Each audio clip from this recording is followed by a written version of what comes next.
Okay, welcome to the Creepy Corner. Welcome, Howdy, everyone. folks. If I sound a little bit tired, it's because whenever we started recording this, I just got home from work. Don't you love it? Gotta love Something, it. something capitalism. Something, something, yeah. But I'm happy to But, be here with Marshall. It's been oh way yeah. too long since we've done another one of these. Yes, it has been far too long. Mm-hmm. And I do feel bad because the previous video I could not get it to not corrupt on me, and I don't know why. So y'all won't get, you guys don't get my lovely visuals, unfortunately. No, But that's okay. it's really the sort of thing that's like nice to have, not needed. Yeah, Though yeah, I do appreciate you going to that trouble and helping me with that. yeah. I mean, I get to enjoy myself and make something cool. But yeah, it's nice to have, but I Yeah, mean, not necessary. it's But visually still, interesting to sort of have something playing in the background. yeah. Um, a little like check Hey, up. better than Subway Surfers. At That's least true. at least we're not that low yet. Oh god, I can't imagine listening to some horrific story about something or another and just watching Subway Surfers. Yeah. Oh my god. Oh, jeez. Anyway, you were saying? But this is a story that I've been getting around to reading for a while now. Hmm. I don't really know anything about it. As usual, I've been trying to go into as many of these blind as possible. It's not always possible because some of these stories are very famous. Yeah. Like, for instance, I had probably heard the My Girlfriend Peeks at Me Around Corner story before we read it. Mm, Because that one's, like, somewhat famous, actually. yeah. But we have another one here. This one's a little bit longer than the last ones, which means we might Yeah. be here for a while, knowing us. Yes. Especially on the tangents I tend to go on. And You know, this is the story A Shattered Life by M59 Gar. those dastardly Gar back at it again. Oh, one of my favorite fishing. I don't have a lot of fishing videos that I like, but one that I have saved is the one where a guy casts in his net. He's like, "Damn, this is heavy. I hope I didn't just catch 100 gar." And he pulls up. He's like, "I did catch 100 gar." Yeah. Ah, That's Gar for you. indeed. So yeah, A Shattered Life. We may as well just jump in. Yep, No posted 7 expectations. years ago. 7 years So, ago. yeah, let's see if it holds up to, Gonna get my microphone 2018. situated. Okay. I don't Yes. know when you're going to read this, but I can tell you when it started. I was out for a week alone in the woods when the entity came for me. It was beyond a blur. It was, for lack of a better term, absence of meaning. Where it hid, there were no trees. Where it crept closer, there was no grass. Though the arc, it leapt at me. Through the arc, it leapt at me. There was no breeze of motion. There was no air at all.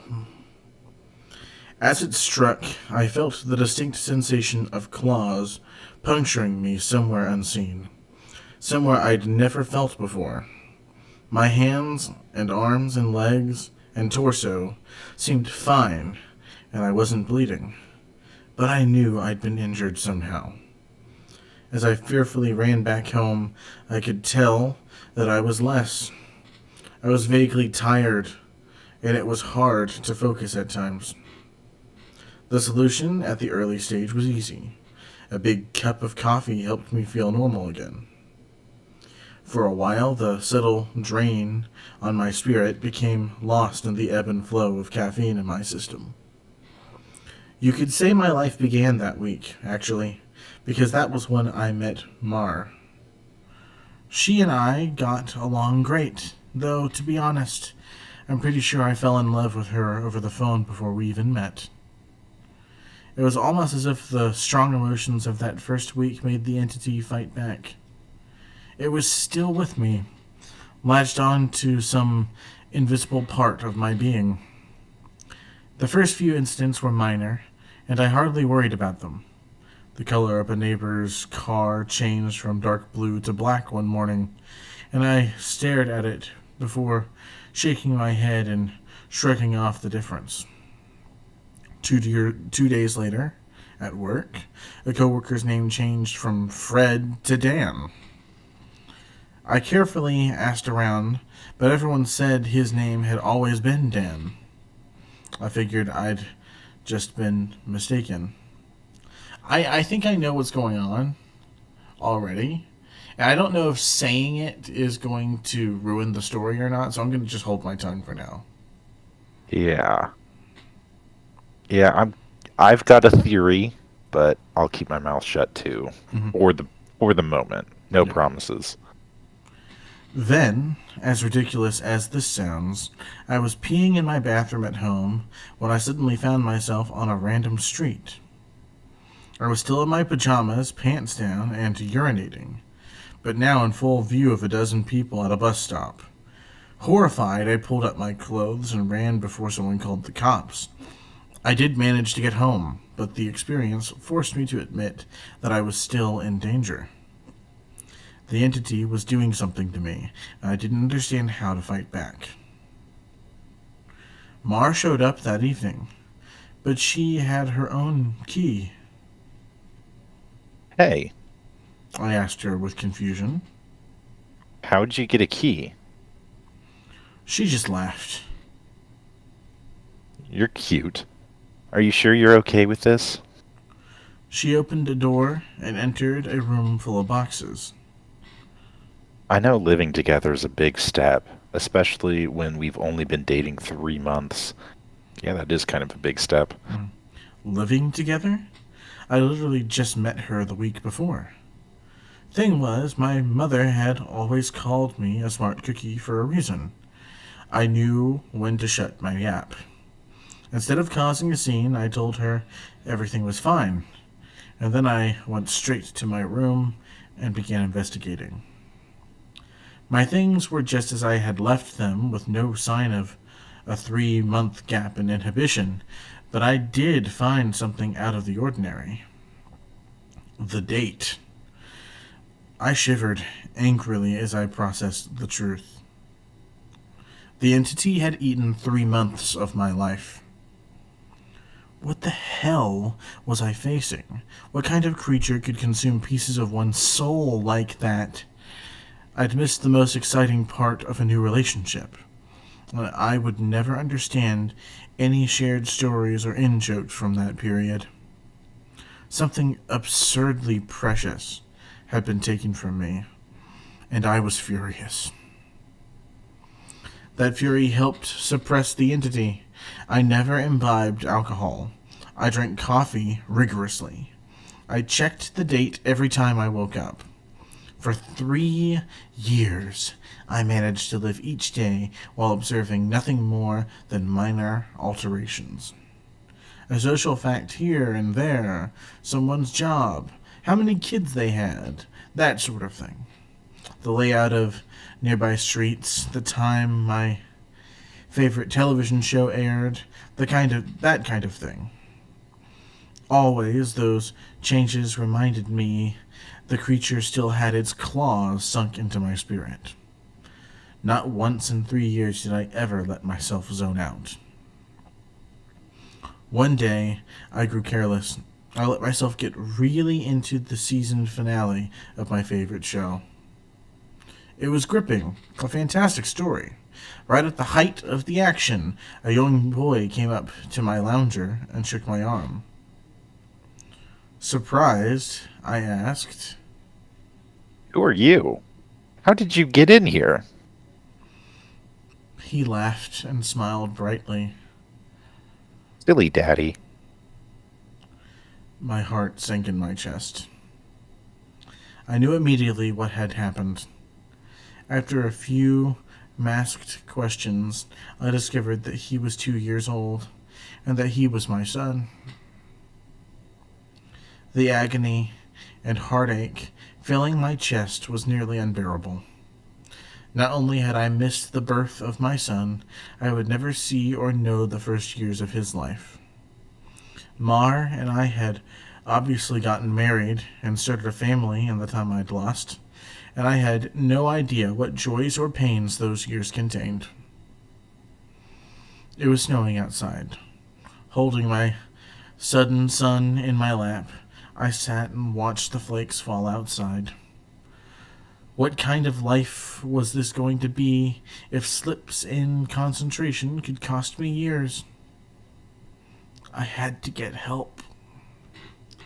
The church had no idea what to do. The priests didn't believe me and told me I had a health issue rather than some sort of possession. The doctors didn't have a clue. Nothing showed up on all the scans and tests, but they happily took my money in return for nothing. By the time I ran out of options, I decided to tell Mar. There was no way to know what this all looked like from her side. What was I like when I wasn't there? Did I still take our son to school? Did I still do my job? Clearly I did, because she seemed to be none the wiser, and I still had a horrible feeling that something must have been missing in her life when I wasn't actually home inside my own head. But the night I set up a nice dinner in preparation, she arrived not by unlocking the front door, but by knocking on it. I answered and found that she was in a nice dress. She was happily surprised with the settings on the table. A fancy dinner for a second date? I knew you were sweet on me. Thank the Lord I knew when to keep my mouth shut. If I'd gone on about being married and having a son, she might have run for the hills. Instead, I took her coat and sat down for our second date. Through carefully crafted questions, I managed to deduce the truth. This really was our second date. She saw relief and happiness in me, but interpreted that as dating jitters. I was just excited to realize that the entity wasn't necessarily eating whole portions of my life.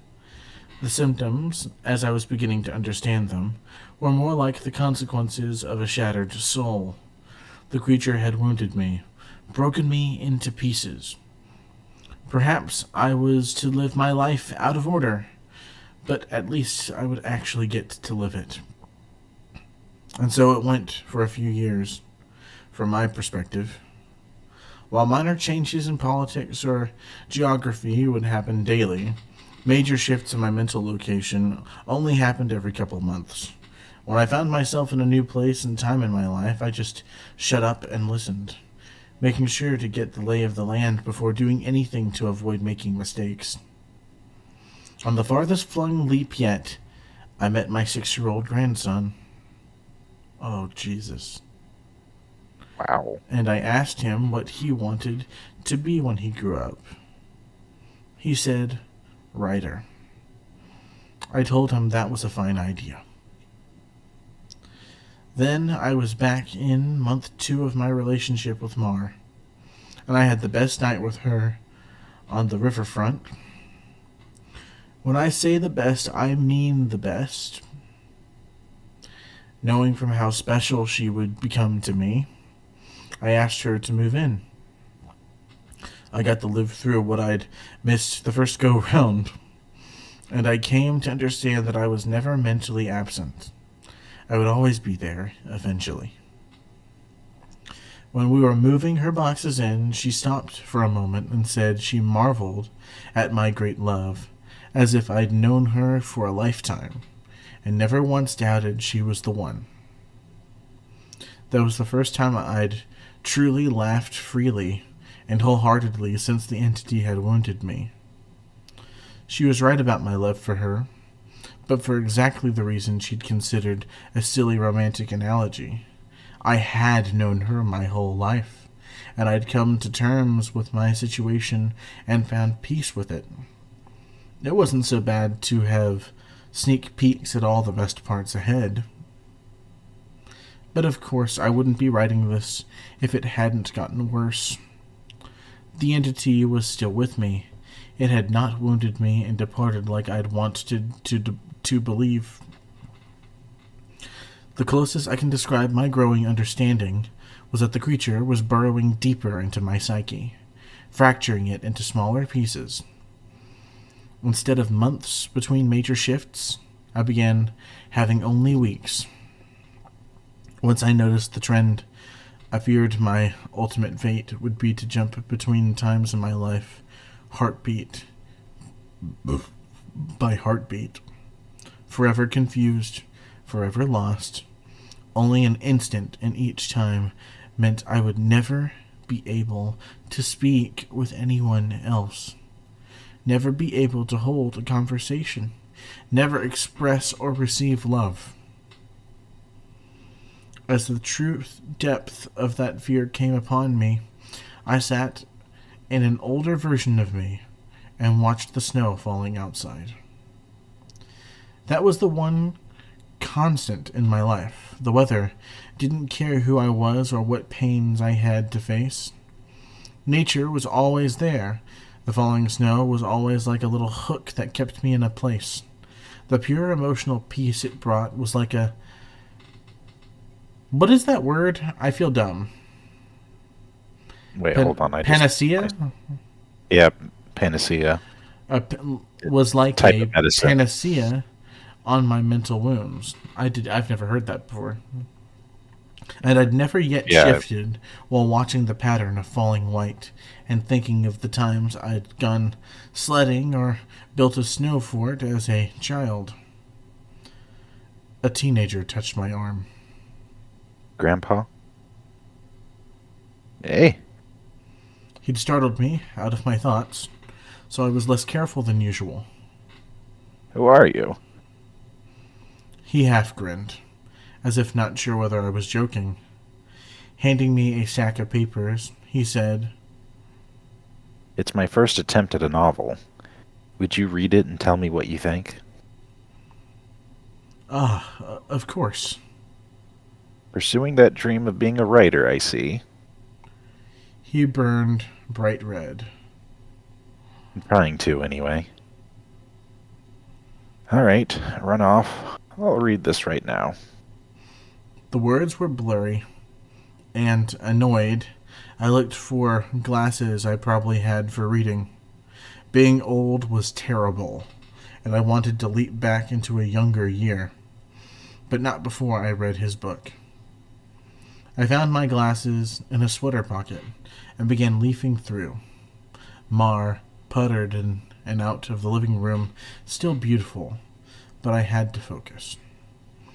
I didn't know how much time I would have there. It seems that we had relatives over. Was it Christmas?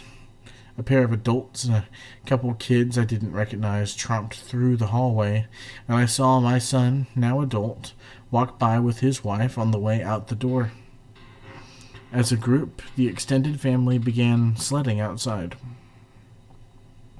Finally, I finished reading the story, and I called out for my grandson. He rushed down the stairs and into the living room. How was it? Well, it's terrible. I told him truthfully.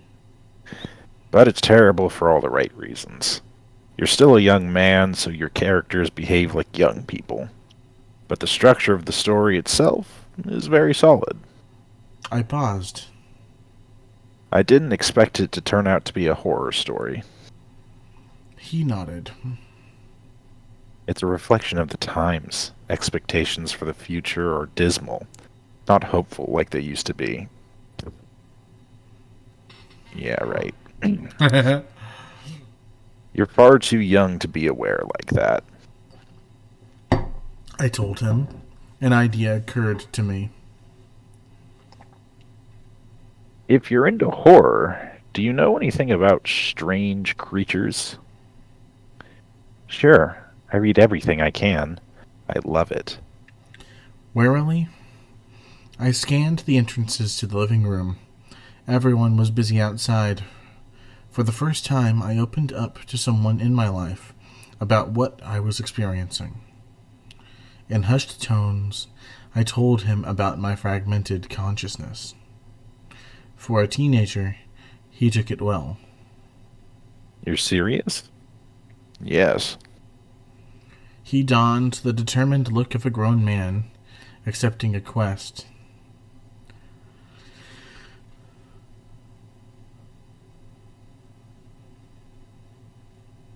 Hold on. I'll look into it. See what I can find out. You should start writing down everything you experience. Build some data. Maybe we can map your psychic wound. Wow. Sounds like a plan. I was surprised. That made sense, and I hadn't expected him to have a serious response. But how will I get all the notes in one place?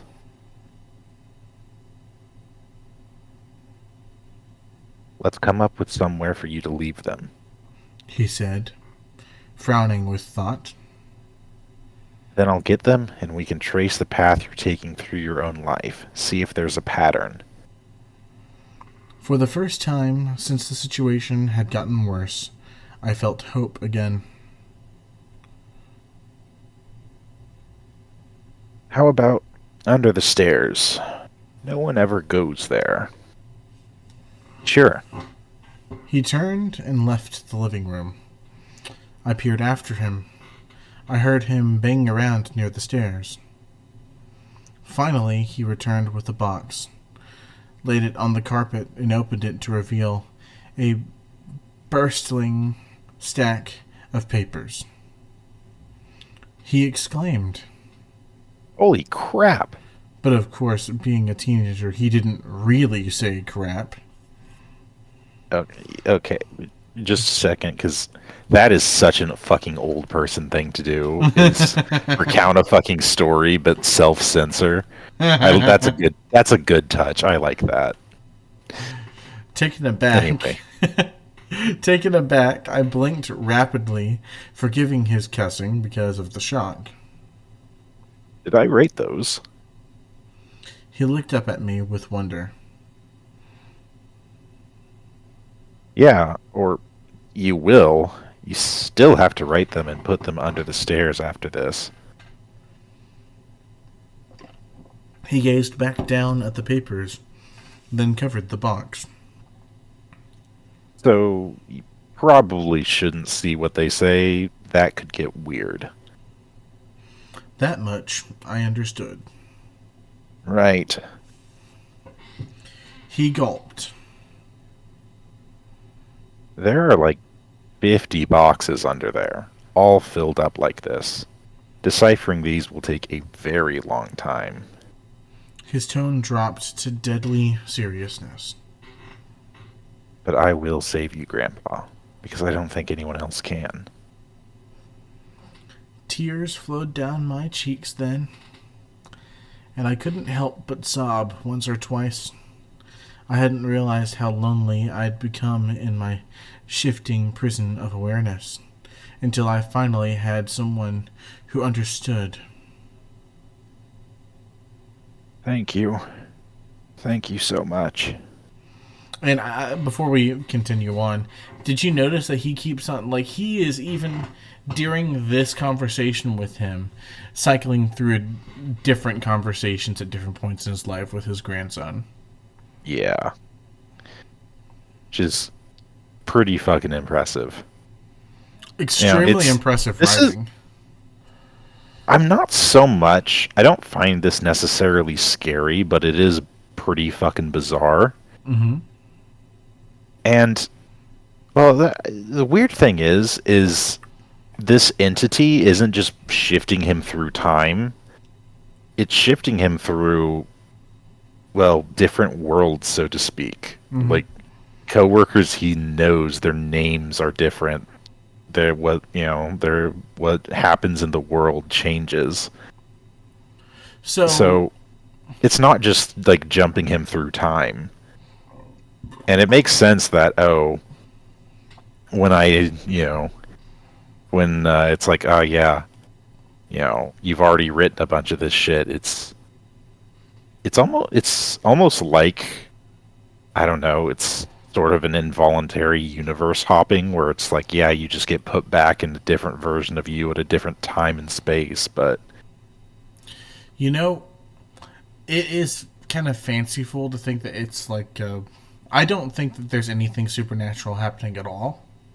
mm, I think that he just has Alzheimer's. And the reason that yeah. he doesn't want him to read those boxes is to realize that he's been writing the same things over and over on repeat for years. Mm. Yeah, I it could very well be that our narrator is completely unreliable Mm-hmm. and just doesn't realize what is going on. Well, if you were the person experiencing that, and suddenly your memories were all scattered around and shattered, as it describes, and Oh, remembering things in absolutely. the past, like you're no longer currently a part of your own life. You're Hmm. hopping in and out whenever at involuntary intervals. Yeah. And well, this so-called entity has almost no real descriptor. Just like at the start, there's just like, oh yeah, it they're pretty much saying it doesn't exist because it never describes it. It just says there's an absence of things where it is, and then it struck me, and like that's it basically. True. So yeah, it very much could be something like that. I'll continue on then. Yes. And then I was young again, and at work on a random Tuesday. Once the sadness and relief faded, anger and determination replaced them. After I finished my work, I grabbed some paper and began writing. While the weeks shifted around me, while those weeks became days and then hours, I wrote every single spare moment about when and where I thought I was. I put them under the stairs out of order. My first box was actually the 13th, and my last box was the first. Once I had over 50 boxes written from my perspective, and once my shifting became a matter of minutes, I knew it was up to my grandson to take it from there. I put my head down and stopped looking. Oh, Jesus. I couldn't stand the river of changing awareness any longer. Names and places and dates and jobs and colors and people were all wrong and all different. I'd never been older. I sat watching the snow fall. A man of at least 30 that I vaguely recognized entered the room.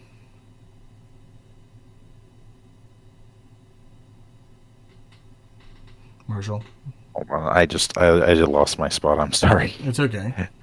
Um, shit, where were we? Eric and I. There I am. Come on. I think I finally figured it out. I was so frail that moving was painful. Are you him? Are you my grandson? Yes. He took me to a room filled with strange equipment and sat me in a rubber chair facing a large mirror twice the height of a man. The pattern finally revealed itself. How long have you worked on this? I asked him, aghast. Tell me, you didn't miss your life like I'm missing mine. His expression was both stone cold and furiously resolute. It'll be worth it. He brought two thin metal rods close to my arm and then nodded at the mirror. Look, this shock is carefully calibrated. The electric zap from his device was startling, but not painful. In the mirror, I saw a rapid, arcing light silhouette appear above my head and shoulder. The electricity moved through the creature like a wave, briefly revealing the terrible nature of what was happening to me. A bulging, leech-like mouth was wrapped around the back of my head, coming down to my eyebrows and touching each ear, and its slug-like body ran over my shoulder and into my very soul. It was a parasite, and it was feeding on my mind. My now adult grandson held my hand as I took in the horror. After a moment, he asked, Removing it is going to hurt very badly. Are you up for this? fearful, oh God, I asked. Is Mari here? His face softened. No, not for a few years now. I could tell from his reaction what had happened, but I didn't want it to be true. How? We have this conversation a lot. He responded. Are you sure you want to know? It never makes you feel better. Tears brimmed my eyes. Then I don't care if it hurts. Or if I die. I don't want to stay in a time where she's not alive. He made a sympathetic noise of understanding, and then returned to his machines to hook several wires, diodes, and other bits of technology to my limbs and forehead. While he did so, he talked. I've worked on this for 2 decades to figure this out, and I've had a ton of help from other researchers of the occult. This parasite doesn't technically exist in our plane. It's one of the lesser spawns of... and it feeds on the plexus of mind, soul, and quantum consciousness / reality. When details like names and colors of objects changed, you weren't going crazy. The web of your existence was merely losing strands as the creature ate its way through you. I didn't fully understand. I looked up in confusion as he placed a circlet of electronics like a crown on my head, an exact line with where the parasite's mouth had ringed me. What's... I don't know how to pronounce that, so I that's wouldn't either. I wouldn't either. That's what I'm calling it. He paused his work and grew pale. I forgot that you wouldn't know. You're lucky. Believe me. After a deep breath, he began moving again and placed his fingers near a few switches. Ready? This is carefully tuned to make your nervous system extremely unappetizing to the parasite, but it's basically electroshock therapy. I could still see Mars smile. Even though she was dead, I'd just been with her moments ago. Do it. The click of a switch echoed in my ears, and I almost laughed at how mild the electricity was. It didn't feel like anything, at least at first. Then I saw the mirror shaking, and my body within the image convulsing. Oh, no, it did hurt. Nothing had ever been more painful. It was just so excruciating that my mind hadn't been able to immediately process it. As my vision shook and fire burned in every nerve in my body, I could see the reflected, trembling light silhouette of the parasite on my head as it writhed in agony equal to mine. It had claws. 6 clawed, lizard-like limbs under its leech-like body, and it cut into me in an attempt to stay latched on. The electricity made my memories flare. Mar's smile was foremost, lit brightly in front of a warm fire as the snow fell past the window behind her. The edges of that memory began lighting up, and I realized that my life was one continuous stretch of experience. It was only the awareness of it that had been fragmented by the feasting evil in my back. I'd never managed to be there for the birth of my son. I'd jumped around in a dozen times, but never actually lived it. For the first time, I got to hold Mar's hand and be there for her. No, no! That moment had shifted seamlessly into holding her hand as she lay in a hospital bed for a very different reason. Not this. God, why? It was so merciless to make me remember this. I broke down in tears as nurses rushed into the room. I didn't want to know. I didn't want to experience it. I'd seen all the good parts, but I hadn't wanted the worst part. The inevitable end that all would one day face. It wasn't worth it. It was tainted. All that joy was given back 10,000-fold as pain. The fire in my body and in my brain surged to sheer white torture, and I screamed. My scream faded into a surprised shout as the machines and electricity and chair faded away. Snow was no longer falling around my life. I was out in the woods on a bright summer day. Oh God.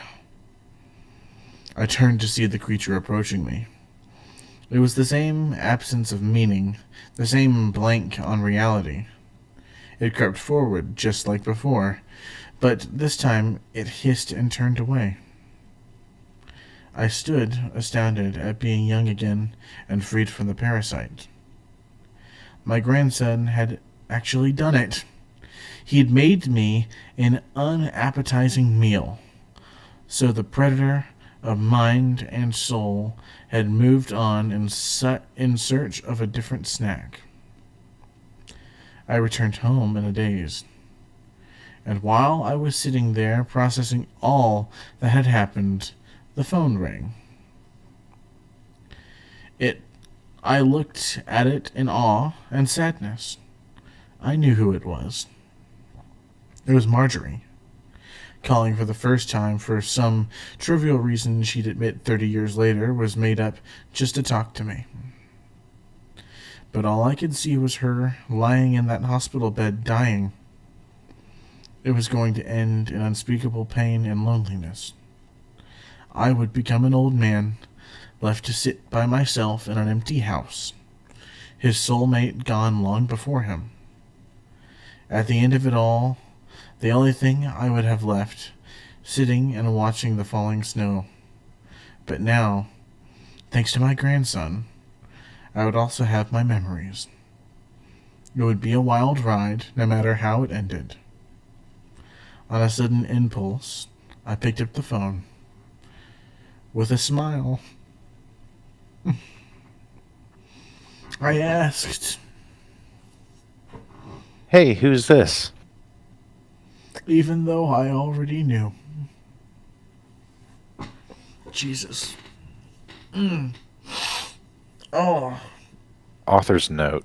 Together, my grandfather and I did set out to write the tale of his life. Unfortunately, his Alzheimer's disease progressed rapidly, and we were never able to finish. He's still alive, but I imagine that mentally, he is in a better place than the nursing home. I like to think he's back in his younger days, living life and being happy, because the reality is so much colder. It's snowing today. He loves the snow. When I visited him, he didn't recognize me, but he did smile as we sat looking out the window. Oh. I'm actively crying. I'm sorry. It's alright. That was good. Oh my goodness. It didn't manage to sort of frighten me as other things have, but that was good. Well, That was good. That was really good. This is the No Sleep the no sleep page, that doesn't necessarily mean frightened all the time. That's true. That's true. I can see why this is in the top scariest because it deserves to be up there. One of the comments, I'm not crying, you're crying. Yeah, that's pretty good. Oh man, I've never gotten emotional like that in an episode before. Oh, shit, man. I nearly broke Yeah, down that's. twice. And once about halfway through, whenever I kind of was putting the pieces together Oh, of what was yeah. happening. Yeah, I didn't really want to prod too much because I was like, oh man, he's having a little bit of trouble over on your end. Yeah. Oh man, I do think things that are weird about this. Was the Hmm. grandson like feeding into a delusion, or was any of that part of the story real? Do you think? Maybe I don't know. It's perhaps it could be a bit of both. Uh, Perhaps here. Okay, so here's my crackpot theory. Mm-hmm. My crackpot theory is that Alzheimer's isn't a disease as we understand it, but rather a parasitic infection. According, like, if this story can both be real and the whole Alzheimer's thing, Mm-hmm. perhaps Alzheimer's isn't a disease, but rather a parasitic infection. And it was by discovering that method that they could kind of cure him, but at the same time, you know, Alzheimer's. And again, there was that when I mentioned earlier that it didn't necessarily just feel like, oh, it was just moving him around through time, Mm-hmm. but time and space, as in, maybe parallel universes where instead of Jim, his name is George. Instead of Billy Bob working in accounting, he's the janitor. Shit like Right. that. Right. So maybe, I mean, and that would account for things like delusions of grandeur and other such things in, people with it, where it's like, oh, they believe something that is completely untrue about the world. Because, But like, in this context, it would be like you're living based off of what you believe to be true 30 years ago about the world. But now, not. But if we're gonna go with the idea that there isn't some strange monster, yeah, it very well could be this guy just has Alzheimer's.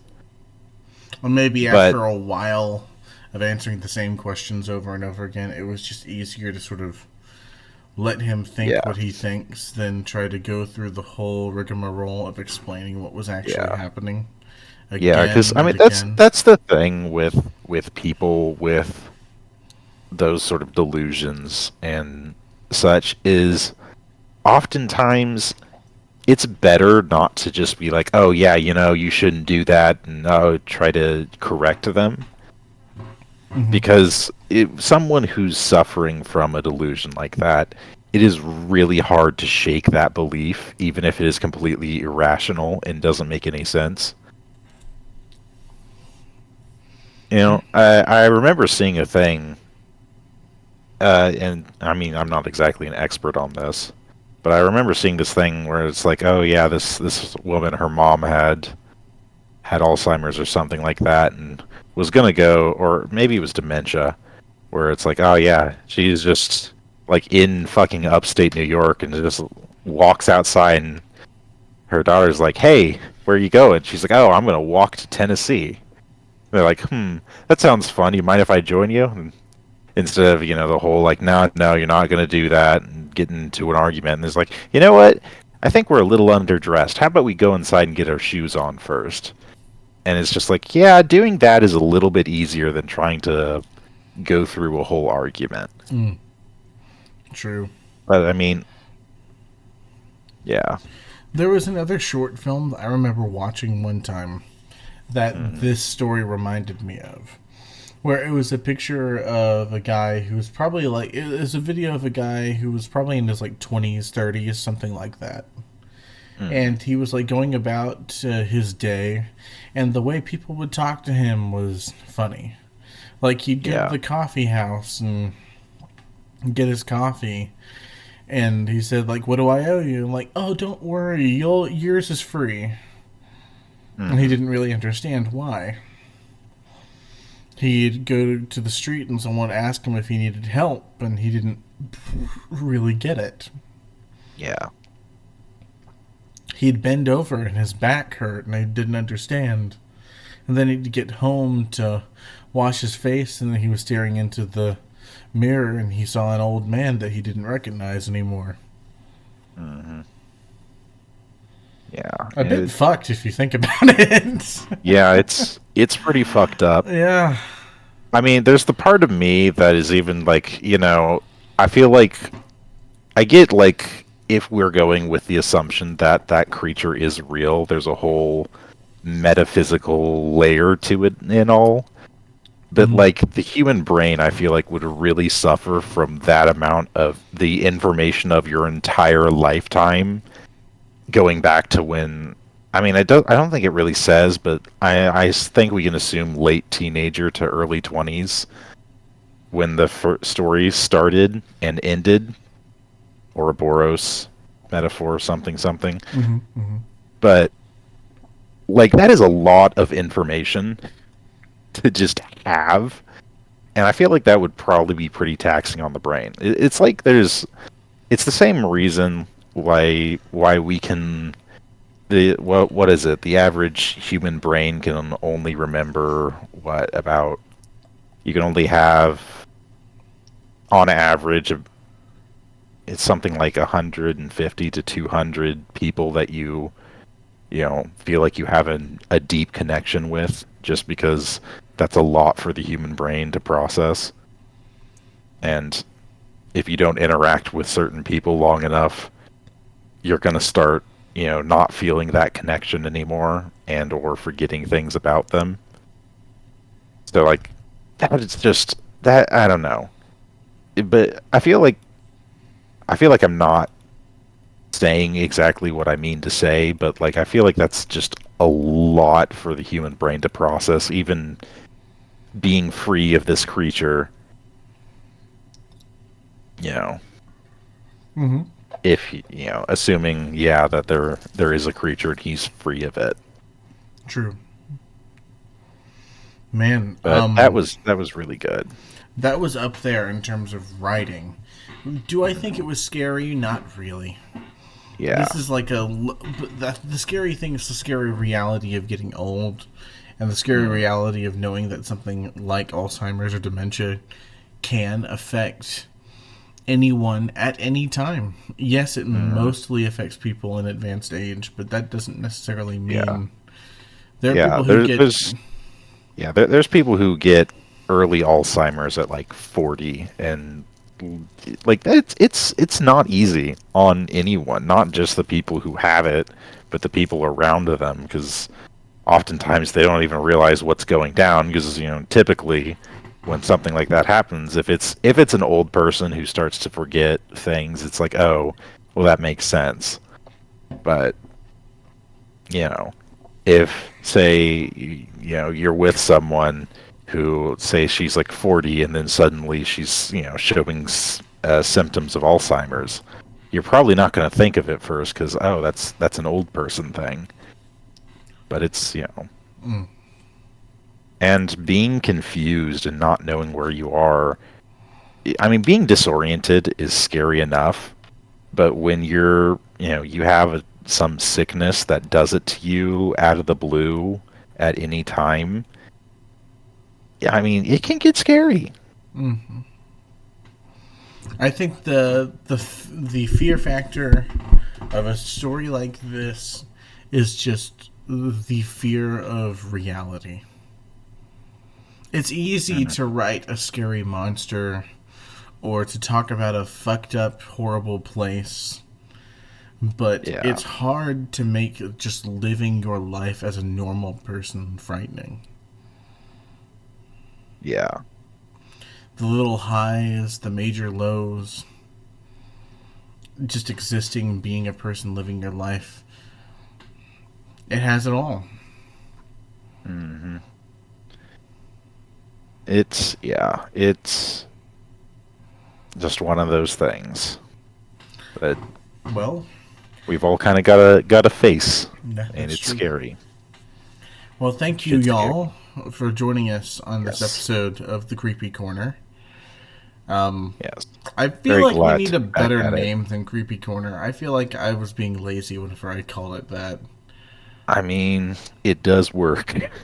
It does work. It's a fucking name. Yeah. I mean, I can't think of a better one off the top of my head. At least something that's probably not already taken by someone else. Well, how about this? I'll end the story with a funny story that isn't written. How about that? Works for me. So, yesterday night was my brother's 25th birthday. Oh. Tell him I So, said happy birthday. yeah, I will. I will. We had him and his wife over. My grandparents came over. My cousin, her husband, and her little girl came over.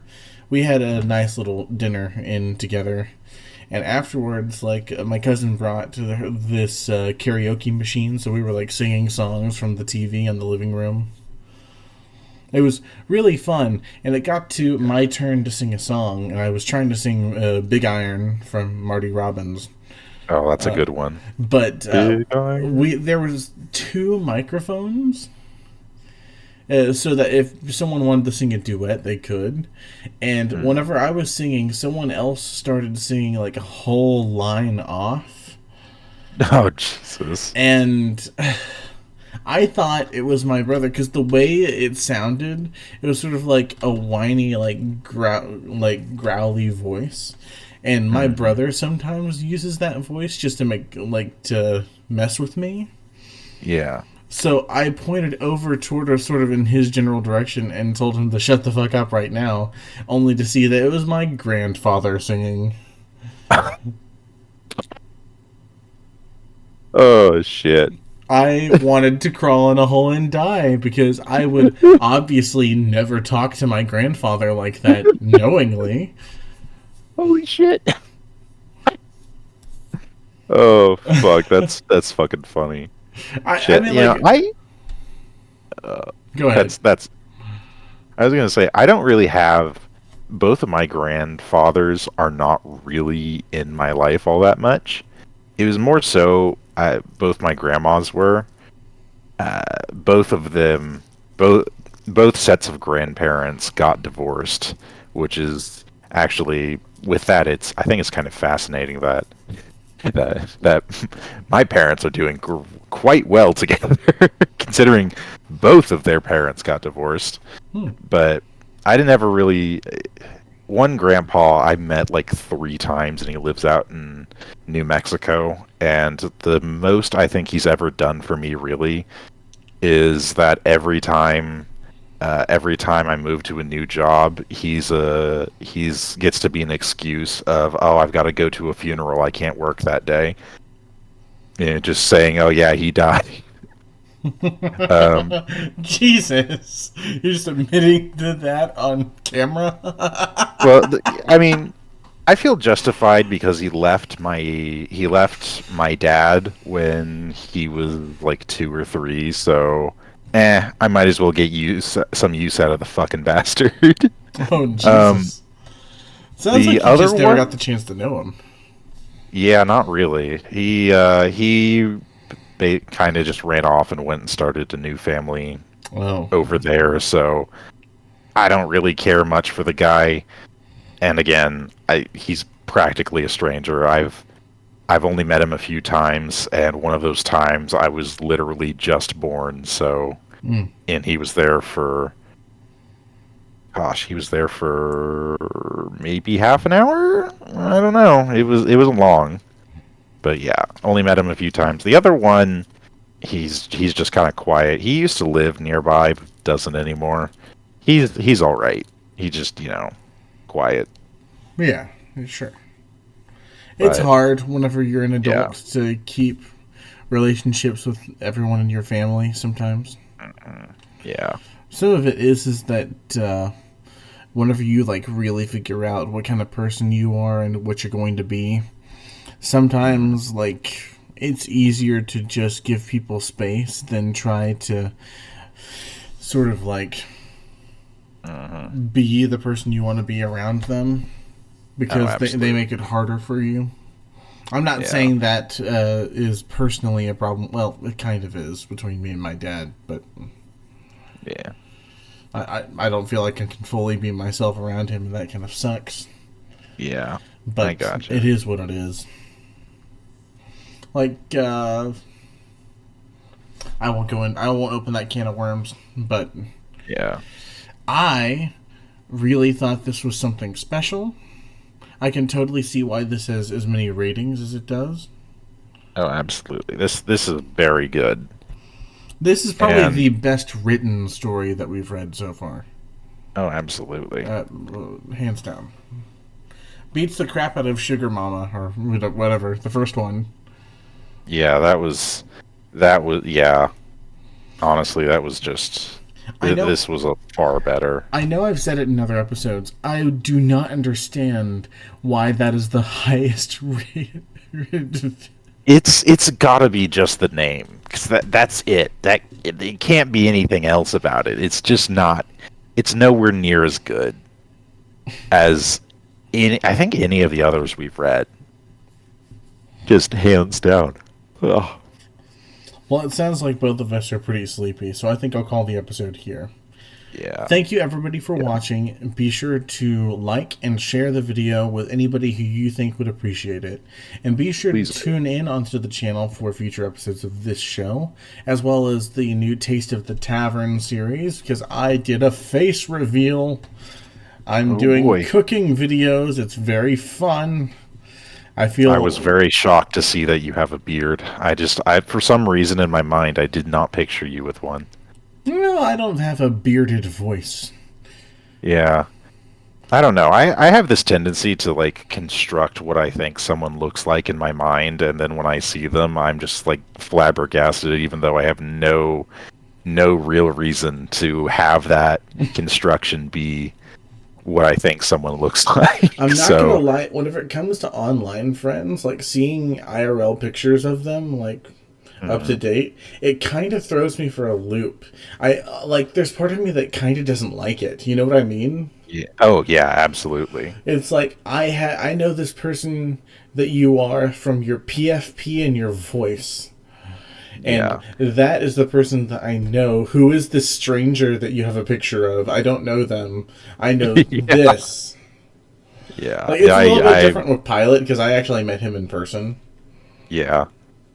Yeah. And by the way, he told me that he was going to be doing some narration videos with me too. Oh, hell yeah. The HFY series I'm planning on doing. Oh, those are fun. I love those. I'm excited. Well, thank you all for joining, and we'll see you next time. Drink water. Drink water.